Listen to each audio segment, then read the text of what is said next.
Welcome to the Leaders in Payments podcast, where we talk to C-level leaders from across the payments landscape. We'll be discussing the products and services that impact the payment space today, as well as trends and predictions for the future of payments. We will also hear stories from our guests about their journeys to the top. I do think that there needs to be an understanding of crypto as an asset class and then crypto as a technology, or I guess blockchain as a technology, right?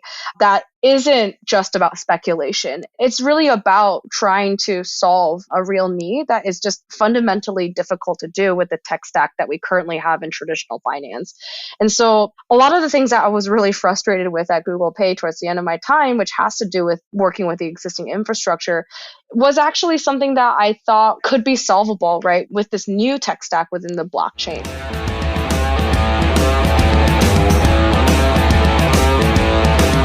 That was Sherry Jiang, Bluejay Finance, co-founder and CEO, and she is my special guest on this episode 241 of the Leaders in Payments podcast, and I'm your host, Greg Myers. Sherry not only has a very successful finance company, she also has a blog and a gaming group that caters specifically to poker players. In fact, poker is a personal passion of hers that she feels has helped her become a better founder. Bluejay Finance is a blockchain technology company that strives to make it easier for private investors to tap into private market investments, typically less accessible in the professional world. Sherry likens it to a crypto-based angel list, only for private market investments outside of venture capital. Sherry and I talk about her journey to the role of CEO, including the lessons she's learned when it comes to product versus people, testing, learning, and iterating. We also talk about where she sees the industry going in the next 2 to 10 years as it relates to mobile payments, cryptocurrency, and blockchain. We've got a great episode ahead, so let's get started.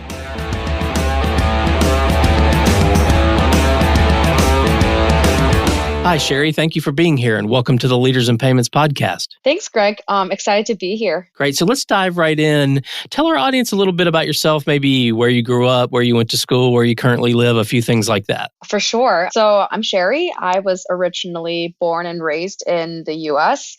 Spent my life in different parts of the U.S., but mostly in California, and went to UC Berkeley for university, where I studied business.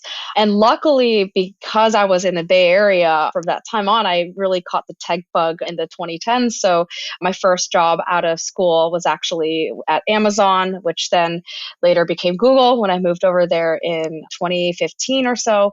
And I was able to work on a couple of different interesting products, but I would say most of my time was actually spent in this team called Next Billion Users, or basically the emerging markets team at Google. And so the idea is to figure out how you can build products that are catered towards the next billion users coming online from countries like Indonesia, India, Brazil, where you have different social contexts, different search behavior, different types of cash versus digital payment economies. So really just going user first in designing products for those markets very much differently than the way we may have done it for the Western world at Google. And so that's actually the opportunity that brought me over to Asia back in 2018. I moved from Silicon Valley to Singapore to work on the payments product for the India market. And that was a super exciting time to get into digital payments because it was just burgeoning at the time for Asia. So when I first started working on payments, I remember we were pre-launch actually for Google Pay, and we were trying to figure out how we could even hit 4 million users in the first year.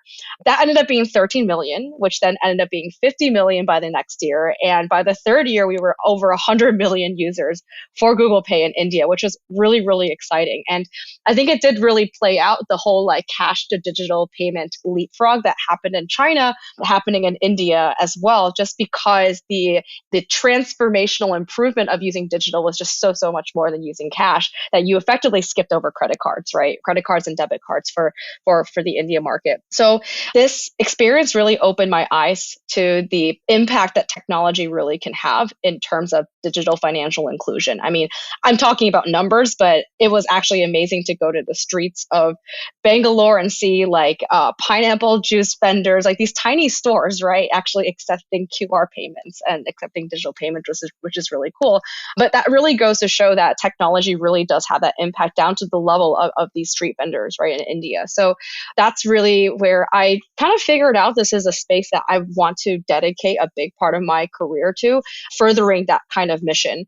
And so naturally, I was really drawn to crypto or decentralized finance in 2021 because I was seeing how it was actually becoming possible to do some of these innovations in a much more composable, a much more modular way, where you basically have these developers, right? If you think about DeFi protocols, like they're taking a couple lines of code and executing financial transactions that would have been way more complicated from an administrative standpoint to do in the traditional fintech or finance context. So I was really amazed by just the potential for this new infrastructure, right? And so that's actually what led me to exploring what that next stage of financial inclusion could be if this is all done through a new stack within DeFi and crypto.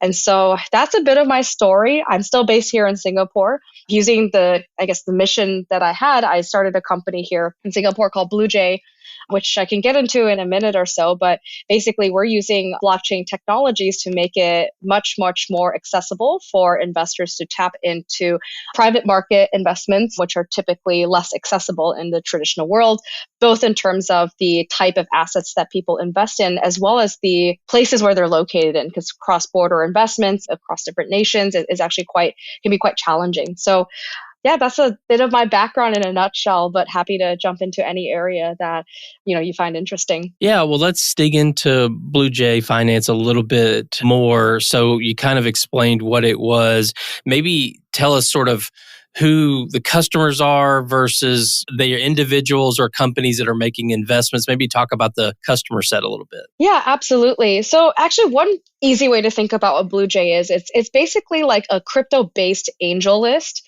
except for private market investments outside of venture capital, right? So AngelList, I think a lot of people are familiar with. It's a platform that makes it possible for individual investors to invest in a startup with as small of a check size as $1,000, right? But they don't really have other investments like hedge funds or quant funds or private equity, private credit. The list goes on, but there's actually quite a few other kind of diversity of assets that you can invest in that are not in the public markets, but that's not what AngelList has. So this is what we are providing in a nutshell as a platform. Now, our user ecosystem consists of two types. I'll first talk about the investors, and then I'll talk about the borrowers or the asset originators. I think borrower is a simpler term. Asset originators, typically what's used in the finance context. But starting out with the investors, right? We're actually targeting more so individual investors versus institutions. And the reason why is typically for private market assets, these actually have been more so circling around in institutional networks for quite some time. I mean, if you talk to most family offices in Hong Kong or Singapore, I mean, they're pretty familiar with different asset classes, including private credit, because it's a high yield fixed income instrument that is a good diversification strategy within a portfolio of different investments that you have that may include things like, public equities or things like that. And so accessibility and being in the know about these deals for some of these larger players is not as big of a, I would say, challenge or a problem. But if you think about for individual investors, right, many times, even if you're an accredited investor, the hurdles that you have to take to actually invest in these is quite high to a point where most people don't even really know about it. I mean, it's just some numbers to share. If you look at even accredited investor bases, it's about 5%, 5 to 7% that have invested in what we call alternative assets, right? So it's actually not super penetrated from that standpoint. And one of the reasons why is because minimum ticket sizes can be quite large, right? So if you look at some of these opportunities, you have to be able to invest at least $250K sometimes, right? Now, if you're a fund and let's say your AUM is 500 million or a billion, I mean, $250K it's fine, right? That's almost money that you can invest just to play around or try out an asset class. But if you're talking about somebody who is an accredited investor who has let's say 3 million, right, in net worth and 100 to 200K of investable capital across everything, they're probably not going to want to put in 250K to one opportunity that they're just learning about, right? And so what we do as Bluejay is make it much more granularized to do these types of investments where you can even put in as little as $50, right, as your first investment, just to try it out. And so over time, if you're getting more confident around a particular asset class and want to allocate more, then that's entirely possible. And so that's the kind of user that we're looking at. Now, I would say like psychographically, right? Like what does this mean for individual investors? It seems like a very big universe of people. We're really focusing on folks that have hit like a certain point in their life where they have capital that they want to deploy and are actively seeking ways to deploy it, right? You can actually find a lot of people like this who, let's say, join angel syndicates because their startup just recently had an exit and now they have investable capital that they want to actively put into something that grows, right? So that's one example of a customer profile that we look at. Another one is if you're a tech company employee and your company just IPO'd, right? There's basically a liquidity event of some sort and you have capital that you want to allocate. And many times you're not going to just put these into high risk bets like stocks anymore. You're actually looking at a mixture of different investment strategies. I know I talked at length about the investor side. Let me actually talk about the borrower or the asset originator side now. So from an investor side, you think of this as fixed income because that's what you're getting when you're investing your principal and getting interest payments back. On the borrower side, they're basically borrowing capital for a number of different purposes, right? I mean, I would say the most straightforward example for like businesses is basically borrowing to expand business operations, to do more hiring, or to cover working capital needs, right? Let's say if you're a business operating in commodities or you have a trade financing cycle that you have to manage too, right? So they're looking to get access to more capital sources. And especially as bank lending is getting tighter and tighter because of some of the recent events, it actually opens up a whole world of this asset class called private credit, which is basically being facilitated by non-bank lenders, right?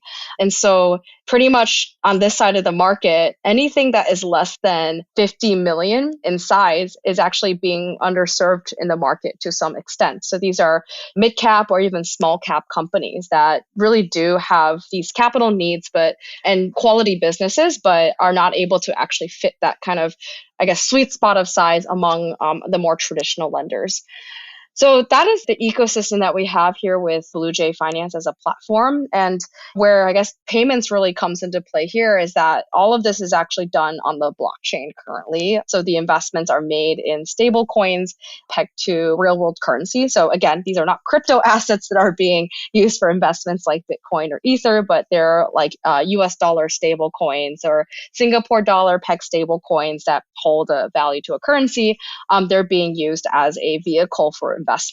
And so that makes it possible for anyone to connect their wallet from around the world. You can be in Zambia, you can be in UK or Thailand and get exposure to these asset classes that have been typically reserved for large institutions. Okay. So are your borrowers, are they typically fintech companies or do they range all different verticals and industries? Yeah, so I would say there's a range for them. So we work with fintech lenders as well as credit funds as well. So I guess the difference between these two is the fintechs are platforms themselves, whereas the credit funds don't always have like a tech or website kind of layer. Sometimes to invest in them, you actually have to call up the team and then do it in a very old school way, right? So that's one of the differentiations between the two. But we actually do look at a pretty wide range of opportunities that are interesting. So they can span from financing for e-commerce tech companies, right? Since that's a really big space in Southeast Asia specifically. There's also quite a bit of traditional industry activity like commodities. So there is a credit fund that we've been speaking to before that is doing trade financing in this space. We have yet to bring some of these deals on the platform, but looking at some of the more specialized financing deals as well, like venture debt or distressed debt. I think those those encompass a slightly higher risk return profile than some of the other opportunities. But for us, really, it's about understanding what our investors want, right? So we run a lot of these deals by them. We speak to our investors, current and potential ones, just to get a sense of like what they're looking for. And we go out and keep our eyes and ears on the ground for some of these that pop up. Oftentimes, again, these are not things that are public knowledge or publicly available. So we want to make sure we're out there seeing what's kind of the best fit for people's kind of investment needs. We've all heard the terms embedded payments or integrated payments. And of course, it's a huge trend in our industry. But the truth is, there's so much more to the story. So in collaboration with NMI, the fully integrated payment solution built to scale, we've launched the Be Solid campaign, where we're exploring embedded finance with guests from leading companies like KeyBank, Bain Capital Ventures, and more. To listen to the latest episodes, visit leadersinpayments.com or nmi.com/resources/podcast. In a world full of squares and stripes, be solid. So I'm curious, I'm a marketing guy at heart and from a background perspective. So you've got sort of the two-sided marketplace or platform, as you call it. Obviously, it's got to be a challenge to market to and find both the investor side and the borrower side. So how do you go to market? How do you find your customers? Yeah, that's a great question. So I don't think there's always a one size fits all answer, but I can just talk about how we did it, right? And I call it the kind of like the ping pong effect, meaning like, you have to get one part of the market first in a small way, which then bootstraps and gets the other part of the market in a bigger way. And it kind of goes back and forth until you're able to capture more and more both sides of the market. It's easier to visualize this if I had a whiteboard, but let me maybe talk about it more in detail than just in concept. So we needed to get deals on the platform. It is quite difficult to talk to investors, customers without those deals, right? Just imagine if OpenTable were to do marketing around their platform, but didn't have like 10 restaurants there. Like it's just not possible, right? But could OpenTable get all of the restaurants in San Francisco to sign up for their pilot? Like probably not, right? So they got enough of them so that it looks like there's a product there. So you kind of determine what's the minimum supply side, the minimum amount you need on the supply side. And for us, actually, it was just about securing the first deal on the borrower side. So, we had a couple existing relationships in the market because the founding teams worked in fintech for some time. So we were able to call up essentially 5 or 6 potential fintechs to bring onto the platform. And then ultimately, we were able to secure a deal with a fintech based here in Singapore that does alternative lending for SMEs across Southeast Asia. They are a sovereign fund-backed company with really strong investors and have had really strong performance with less than 1% in non-performing loans in 2021. So we thought that this was a good, trustworthy, high-quality option to go with. And they were willing to essentially carve out a small allocation for us. We were like, hey, we don't know if we were able to raise 10 million, right? But we can try to go out and raise 100,000, right, as a start to make this allocation worthwhile for you. So then we took the deal and then went out to bring on investors onto the platform. Now, obviously, the first few customers were really people within our first or second degree network, right? That's a bit of where you start out a lot of the time, just like Facebook started out in the Harvard community where Mark Zuckerberg and the other founders attended school. So we started out with people within our first and second degree network as well, showed them the opportunity. They thought that was interesting. And then we actually were oversubscribed for the first opportunity. We actually filled up 100K in 8 hours. So there are people that were pinging me being like, Sherry, I was still at work and I didn't want to do it until I got off of work. But then I got home and realized that there's nothing left for me. So that sucks. I was like, we're sorry. That's one of the challenges, again, with the two-sided market, right? Because we were like, we had to figure out like kind of what the demand estimation was going to be. But clearly we were a little off in a positive way. So then we actually went out and opened up a second opportunity with the same fund, right? We went back to them and said, hey, a lot of people really liked what you guys have. Can we get another 100K? And that was really based on the commitments coming from people that weren't able to invest. So then we opened up another 100K and then finished up with 200K within our first couple of weeks. So that's a bit of the approach that we've been taking, right? So we have some case studies now around the first launch that went off very successfully. Now we're actually building out a little bit more of our investor base.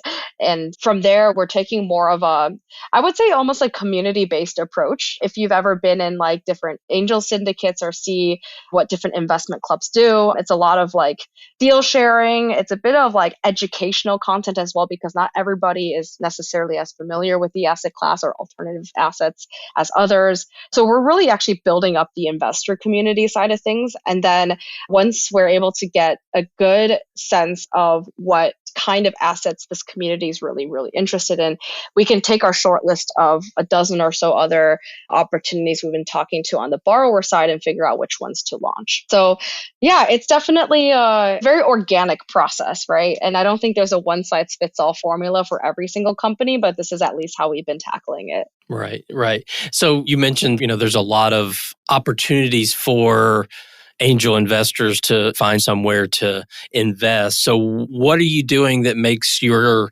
opportunity different? So what's your differentiator? Yeah. So we focus on private credit right now as the asset class, right? So we say we're private market assets because, again, many people may not necessarily be as familiar with private credit as opposed to angel investing or private equity or some of these others, right? So to be clear, we're not an angel investing platform, right? I mentioned angel syndicates and investment clubs because they're the most easy to think of examples of that kind of community that we want to build, right? But the kind of investment behavior with private credit is very different than investing in startups, right? It's actually a much more passive income strategy. It's supposed to give you like high single digits to mid-teens annual returns. So it resembles like the returns you get from your ETFs without as much of the market volatility versus like, venture investing is much more, high risk, high reward. You sometimes expect to light your money on fire, but you still want to help out the startup in a way and be in the ecosystem. So the motivation and the risk profile is a little bit different. But what AngelList and Angel Syndicates did to this asset class back in the day was make it much, much more accessible for people to talk about, for people to learn, and for people to ultimately invest in them, right? And we kind of want to create that same kind of atmosphere or space for people to learn about all these other tools in their toolkit that may not have known before that they can use to help achieve financial goals. You mentioned, obviously, in your career, you were very close to payments, and then obviously you're using some of that experience in your current business.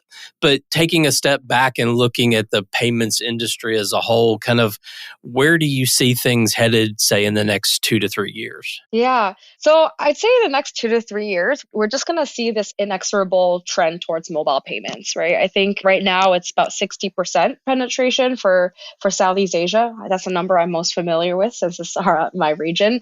But I think this will near like 80 to 90% in the next 2 to 3 years. That means that there's just as many people that are using their mobile phone for payments as they are for messaging. So that to me is where things are going to be moving. So that means that anybody basically has a bank account in a way, right? If you're thinking about a wallet, it's not labeled as a bank per se, but it is acting like your bank account to some extent. So I do think that at least as an access point, mobile will get to that point where you got more and more people who are brought into the formalized financial ecosystem. Now, of course, there are still many ways that people are less banked, right? There's going to be probably differences in the types of services that you'll get once you're on mobile payments. But I do think that this is a first step in the next 2 to 3 years that will just be this continuous trend. Yeah, and I can't leave this part of the conversation without asking sort of where do you think the future of blockchain and payments goes? I mean, obviously, throw crypto in there. I know crypto and blockchain aren't the same thing, but it's usually all together in the same conversation. So maybe can you speak to that a little bit? Yeah, absolutely. So actually, this is maybe the thinking beyond the next 2 to 3 years or more like the next 10 years, right? I am very bullish about stable coins and crypto for payments. I do feel like in terms of mass market adoption, we're actually quite a ways away from it. in the next 2 to 3 years. As much as I wish that we're able to be much faster, right? But there's some basic problems around account abstraction, like making sure that there's a way for you to like log in without using seed phrases and all these clunky UX experiences. All of that stuff I think still needs to be solved. I think accounting is a problem. Like if you're a business accepting crypto payments, sometimes accounting and then filing your taxes is just an absolute nightmare, right? And again, if everything were peer-to-peer with crypto payments, that still doesn't solve a big chunk of the kind of payments you make, which is to merchants, right? Buy a water bottle, buy your phone, you're paying a merchant. So that needs to be sorted out. So I would love if crypto and stablecoin payments were to get there from a mass adoption standpoint next 2 to 3 years. I just don't think it's quite possible yet. But I do think in the next 10 years, that is certainly going to be the future, right? So I believe like stablecoin networks are going to be the primary way to connect the entire world of commerce, of capital on one single compatible money rail, right? That's not the world we live today, right? That's why we have open banking APIs. That's why we have all these other initiatives to connect all these islands and siloed systems together, right? But with stable coins and with the blockchain, whichever, layer 1, layer 2, Ethereum, Polygon, we're not sure which one yet, but it'll be on one or a few of these different standards, right, for transactions. And so this will be super exciting. So if you think about our use case with Bluejay Finance, we're trying to create a seamless global platform for people to invest anywhere, right? So you don't have to worry about the fees you have to pay to move money back and forth if you're investing into another country. So somebody who's sitting in Jakarta can easily connect to and invest in a New York Stock Exchange, right? Or maybe somebody who has a fund, let's say has certain ESG goals, can actually be able to seamlessly invest into an opportunity in Indonesia, right? That's addressing the solar energy market. So that's the part I think that's really exciting that will be enabled through having basically payments run through stable coins, tying the entire world together on a single stack, right? That's something that I think will take a little bit of time to develop. I talked about earlier, like some of the current challenges that we have to work through before we actually get to that stage. But I certainly do think it is the future. Yeah, I agree with you. I think there was some momentum around making crypto as a payment rail or payment device, but that has, I think, slowed more recently. But I agree, longer term, 10 years from now, I probably wouldn't ask that question. I feel like there'll be a lot of progress already made and people building and paying using all of those things that you mentioned. So I tend to agree with you there. Well, let's switch gears for a minute and let's talk a little bit about you. You sort of explained earlier your journey to where you are today, but maybe talk a little bit about the founding story. Everyone's always interested. You started this Bluejay Finance company. You're a co-founder. Maybe like, how did the idea come about? Why did you do it? Maybe give us sort of the backstory a little bit. Yeah, I think that's a great question. So I actually met my co-founders in an accelerator program based here in Singapore called Entrepreneur First. It's like a pre-product, pre-team kind of accelerator, very different than a YC, where you just go in as yourself and you meet co-founders and then you start jamming on ideas together. And hopefully by the end of 13 weeks, you actually have an investable idea. So it's actually quite an intense experience, if you ask me, right, to get to that point in a short period of time. But I knew at that point that the startup journey was something that I really wanted to embark on. I essentially left my job at Google and had this in front of me to kind of figure out. So it was almost like there was no backup option, right? It wasn't like I was doing it on the side. It's like, no, you're going to figure out a way to make this work, right? So I think what's quite unique about my co-founders, Raymond, who's the CTO, and Jeff, the COO, is that we have a unique combination of different skill sets and backgrounds that I think really made this product possible. And that's actually one of the fundamental philosophies of this program called Entrepreneur First, which is like everybody has a bit of their edge and the product and the company could not exist without the combination of all your unique edges together. And so coming from a payments background and coming from the background of figuring out how to take tech and explain it to like the next billion users, right? That was a bit of like my edge. And I knew I wanted to work on something within the fintech or crypto space. Raymond has a background in software engineering. He actually was in the Singapore tech arm called GovTech and actually pioneered a bunch of their blockchain initiatives. So there's something called, I believe, Open Certs, but basically it's a project where educational credentials are put on the blockchain. There's another one called Trade Trust, which is basically trade agreements on the blockchain. But essentially, a lot of these projects that touched anything related to the blockchain within Singapore was actually pioneered by this guy, which is pretty cool.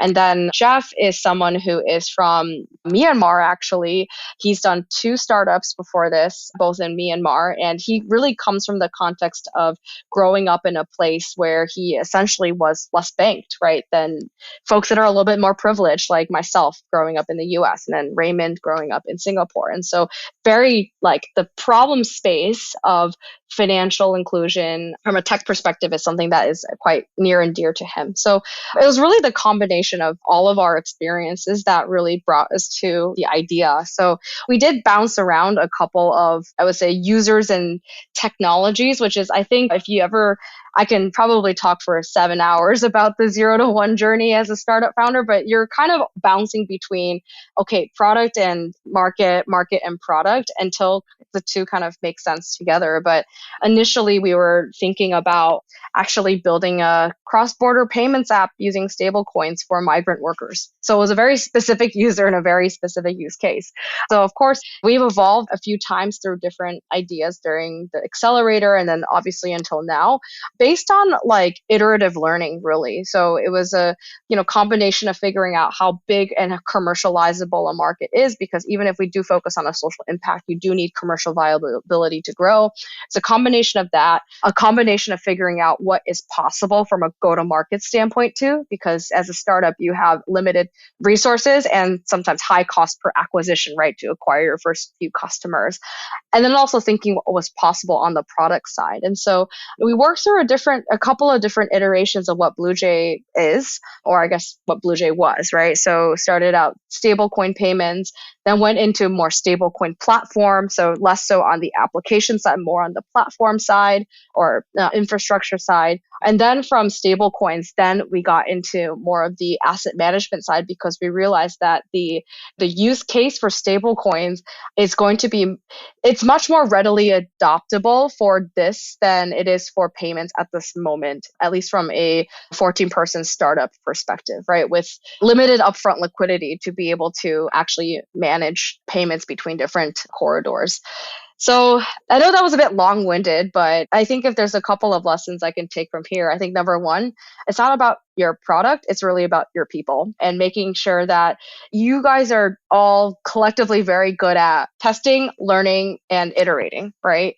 I think the second lesson is that no journey is really all that linear. And even when there are pivots, they do have some sensical explanation, but obviously don't do it for the sake of doing it, like pivot to an AI company just because everybody is talking about AI. Like, I think that's not the smartest idea. It's almost a natural, organic evolution of what you're doing, right? You're perhaps still solving for the same end user or same kind of thematic problem, but your approach is a little bit different. So those are a couple of things I learned along the way in the startup journey. Okay, cool. I'm glad you shared those. So what are some things you're passionate about? So maybe a personal passion and a business passion. Yeah, so I'll talk about a personal passion of mine. I am actually a pretty avid poker player, which I think comes as a surprise for some people. Maybe not, because I'm in crypto, and so there's actually, so maybe not. But it's something that I actually picked up during the pandemic. I knew how to play a little bit of poker, but I really did not know how to play like with strategy of any kind before the pandemic. But then you get a lot of free time and you're really bored sitting at home during various lockdowns. And so online poker was one of the ways to pass time. I started realizing that I quite enjoy it. It's a good way to meet people. it's a very analytical game, and it's a metaphor for so many things in life, right? I think that learning how to play poker has allowed me to be a better founder, actually, because it's all about risk taking and decision making under uncertain circumstances. You're never 100% sure, or generally not 100% sure how something's going to turn out. You're going to make the best decision and you get a bad outcome. You can make a terrible decision and somehow get lucky and get a good outcome. And you learn to tell the difference between the two, right? And so that's something I apply a lot as a founder as well, because there are a lot of times when things don't work out, right? You and your team you've done everything that you can with the information that you had, and still something didn't turn out the way it turned out. The worst thing to do is to say that your process wasn't good, or God forsaken, like blame somebody for it, right? So I think that it's taught me a lot about like separating like those kind of decisions. So I think that it's definitely a very kind of applicable skill. So nowadays, I would say I play it, maybe like once or twice a week, but obviously times get really busy with running a company. So I don't always have all the time in the world, but I can sneak in like an hour game or so at night, maybe when things are a little bit quieter. But yeah, that's something I really enjoy. On the side, actually, I run a community of folks some in Web3, some in non-Web3 careers, but there's over 200 people in a Telegram group that I have that regularly play poker online and in person. And so it's actually been a really, really, really cool way to meet all types of interesting people. So yeah, that's one personal passion of mine.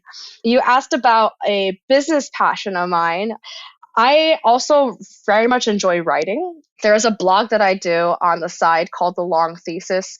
I collaborate on this blog with a good friend of mine named Ivan. He's actually working at a B2B crypto payments company called Request Finance. So if you guys are ever looking for interesting folks to talk about B2B crypto payments, he's actually a very good guy to tap into for that. But we're good friends. We're also business partners. He lives in Singapore as well. And we use that blog to actually freely write about stuff that aren't related to our own companies, right? Sometimes I just want to, talk about something outside of credit, of private markets, etc. So we published this blog. We wrote everything from our analysis of what happened with Silicon Valley Bank and what are some of the lessons there. We've written definitely about some of the things that happened on the SEC front as it relates to crypto. So it's a platform where we get to speak a lot more freely about our views about things. And so it's our identity separate from our company, which is really nice. So I love writing. I try to write something every single day. Whether or not it goes out to the world depends. But at least every day I try to reflect on things that happened that were interesting, that were surprising or insightful, and just like try to make sense of the world in a way. So that's kind of my avenue for that. So between writing and poker, like that's how I try to organize the natural chaos in the world around me. Gotcha, though. Thanks for sharing it. Maybe we'll see you on TV in Vegas at one of those, fancy poker tournaments. It is a dream of mine, actually, maybe in a few years when things are a bit quieter. Great. Well, Sherry, we've covered a lot of ground already, obviously talking about you and your background in the company and sort of payments and the future of payments and crypto and blockchain. I think we've covered everything. Is there anything else you'd like to add before we wrap up? I think that's probably it. I know, as you said, there's a huge spectrum of topics that were talked about. I mean, maybe there's one more thing I will just add here, right? I know that there's been a lot of just very negative coverage and, for good reason, because of negative events, of the crypto industry over the last year or so, right? And so there's a natural fear of, the scams, the counterparty risk, all of that stuff, right? And that's super normal. But I do think that there needs to be an understanding of crypto as an asset class and then crypto as a technology, or I guess blockchain as a technology, right? That isn't just about speculation. It's really about trying to solve a real need that is just fundamentally difficult to do with the tech stack that we currently have in traditional finance. And so a lot of the things that I was really frustrated with at Google Pay towards the end of my time, which has to do with working with the existing infrastructure, was actually something that I thought could be solvable, right, with this new tech stack within the blockchain. And so that's where I see a lot of the opportunity being, right? It's not about Doge or PayPay, which is the frog coin that is now popular, going up and down and, making and losing a bunch of money, but it's about actually defining what the future of money is really going to look like. And so it's an absolute privilege that I'm on this journey to figure this out with some very, very bright minds. I was very fortunate to be part of that evolution back in the 2010s with digital payments as well. So I'm just excited to see how this continues to evolve. And I do hope that in the next few years, we're able to regain a bit more trust in the crypto industry as a place that is really, truly trying to solve for real user needs. Yeah. Well, before we wrap up, what would be the best way for people to learn more about Bluejay and get in touch with you? Yeah, so we have our website, bluejay.finance. We also have a blog that you can probably follow. Best way is to find us actually on LinkedIn because we do publish a lot of articles there and content. And then for myself, you can follow me on Twitter. I'm at Sherry Yan Jiang on Twitter. I am generally pretty responsive on DMs if anyone wants to reach out to just have a chat. And then if you want to make this a bit more professional, you can always reach out to me on LinkedIn as well. I'm just Sherry Jiang. So those are different ways to get in touch with me and then ways to keep up with the company. And yeah, I think that's about it. Okay. Well, Sherry, thank you so much for being on the show today. I know your time is incredibly valuable. So thank you so much for being here. Of course. Thank you so much for having me. Absolutely. And to all you listeners out there, I thank you for your time as well. And until the next story. Thank you for joining us this week on the Leaders in Payments podcast. Make sure you visit our website at leadersinpayments.com, where you can subscribe to the show and where you'll find our show notes. If you enjoyed listening, please share on your social channels as well.